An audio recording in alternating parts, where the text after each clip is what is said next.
One of the features of this fourth industrial revolution is that it doesn't change what we are doing, but it changes us. The difference of this fourth industrial revolution is it doesn't change what you are doing, it changes you. If you take genetic editing, right. Just as an example, it's you who are changed, and of course this has a big impact on your identity. Ultimately, the mRNA vaccines are an example for that cell and gene therapy. I always like to say, if we had surveyed 2 years ago in the public, would you be willing to take gene or cell therapy and inject it into your body, we would have probably had a 95% refusal rate. I think this pandemic has also opened many people's eyes to innovation in the way that was maybe not possible before. Data might enable human elites to do something even more radical than just build digital dictatorships. By hacking organisms, elites may gain the power to re-engineer the future of life itself. Because once you can hack something, you can usually also engineer it. In the past, many tyrants and governments wanted to do it, but nobody understood biology well enough, and nobody had enough computing power and data to hack millions of people. Neither the Gestapo nor the KGB could do it. But soon, at least some corporations and governments will be able to systematically hack all the people. And if indeed we succeed in hacking and engineering life, this will be not just the greatest revolution in the history of humanity. This will be the greatest revolution in biology since the very beginning of life 4 billion years ago.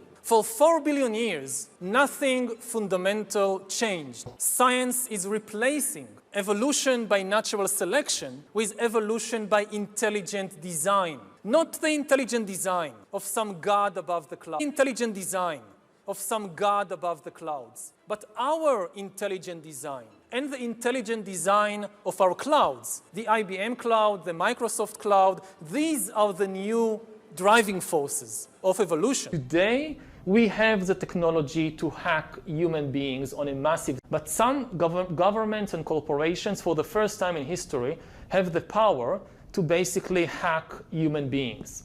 There is a lot of talk about hacking computers, hacking smartphones, hacking bank accounts, but the big story of our era is the ability to hack human beings.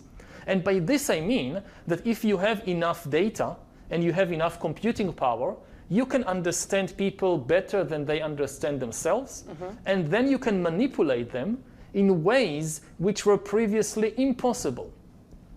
And in such a situation, the old democratic system stopped functioning. We need to reinvent democracy for this new era in which humans are now hackable animals. You know, the whole idea that humans have, you know, they have this soul or spirit and they have free will and nobody knows what's happening inside me. So whatever I choose, whether in the election or whether in the supermarket, this is my free will, that's over.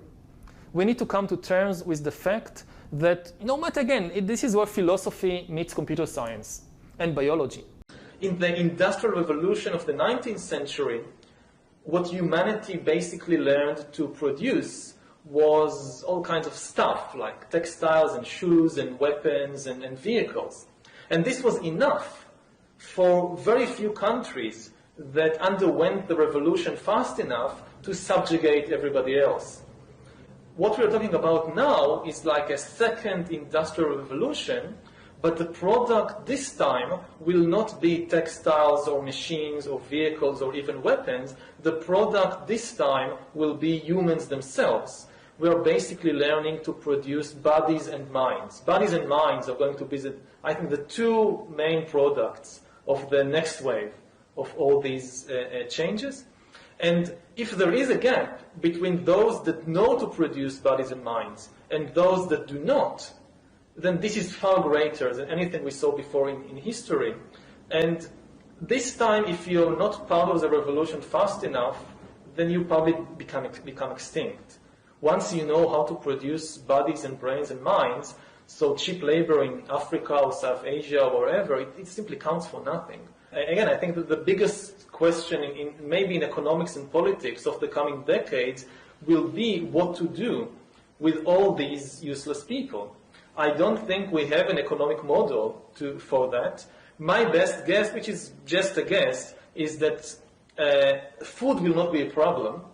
With that kind of technology, you will be able to produce food to feed everybody. The problem is more boredom and what to do with them, and how will they find some sense of meaning in life when they are basically meaningless, worthless. My best guess at present is a combination of drugs and computer games. Please leave your comments below on what you think. Also, please like or dislike the video, share, subscribe, hit the notification bell, and be notified when we post new videos. Thank you.